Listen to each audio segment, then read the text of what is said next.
This is the second video I'm doing on NaNoWriMo. I want to talk about my personal problem that I think probably means that NaNoWriMo will be a bad idea for me. Now, I did do it a year or two ago, and I easily produced a 50,000 word book. And I think it probably does help a lot of people. Now, I've written a book, obviously, another book.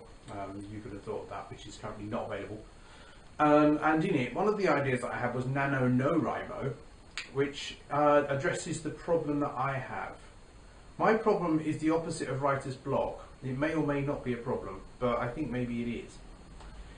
It's a situation which is described as hyperlexia. That is that I can't stop writing. As well as not being able to stop writing, I'm unable to judge the quality of what I write or what I do generally.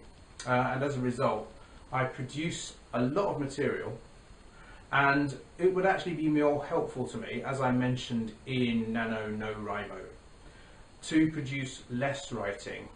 I was thinking that a good thing to do would be to have, for people like me, would be to have a month where we manage to reduce our output by 50,000 or 60,000 words as an exercise in alleviating our problem. Once you give something a Greek name, you are medicalizing it in a sense. You're saying this is a condition like epilepsy and so forth. And hyperlexia is in fact associated with temporal lobe epilepsy, and I have various other features in my life which are associated with abnormalities of the temporal lobe. That doesn't mean that I consider myself to be epileptic or in any way psychopathological, because I try to avoid medicalizing my life, because I don't think it's a positive thing to do. When you have a pathological response to something, it's generally your body or maybe your mind trying to bring things back into balance. Nevertheless, I do consider my compulsion to write large amounts of stuff to be problematic and to be a sign of something not right, and I would much prefer to write less. NaNoWriMo would be easy for me to do. What would be very difficult for me to do would be to judge the quality of what I'd written.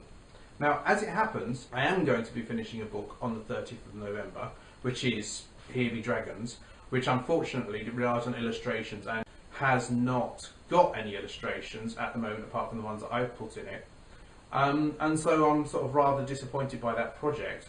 Because I don't, under any circumstances, want to miss the deadline, I am going to bring it out. But I'm not really very impressed by the quality. I think that I exhibit hyperlexia. There are other people who do that. For example, people who are diagnosed with schizophrenia, people who are diagnosed as bipolar, and there are cases of people having written millions and millions of words in their life in the form of a diary. Now, I could produce some massive wad of books to show you the kind of thing I write, but I'm not going to do that because I don't actually think it's very impressive, and it's a bit like me producing some sort of secretion that I produce as a result of some pathological problem that I have. So I'm not going to do that. Liz also writes a lot. I don't know whether I'd regard that as hyperlexia or not, but one really positive thing I think is that my son hardly ever writes. And in fact, to the extent that he finds it difficult to practice his handwriting. And I'm really glad that it doesn't appear to be passed on genetically, and that he finds it fairly difficult even to write more than 2 lines on something. It's just really good that it has skipped a generation at least, and that he's not afflicted by the constant compulsion to write. So basically, it's not a positive thing. I think it can be a sign of a pathological problem, and I don't really think it should be encouraged. But I recognise that there are people out there who do have writer's block or do find it difficult to write a lot of stuff, and probably much better writers than I am. And yeah, I think that's a good thing. And congratulations to you for finishing, if you are about to finish.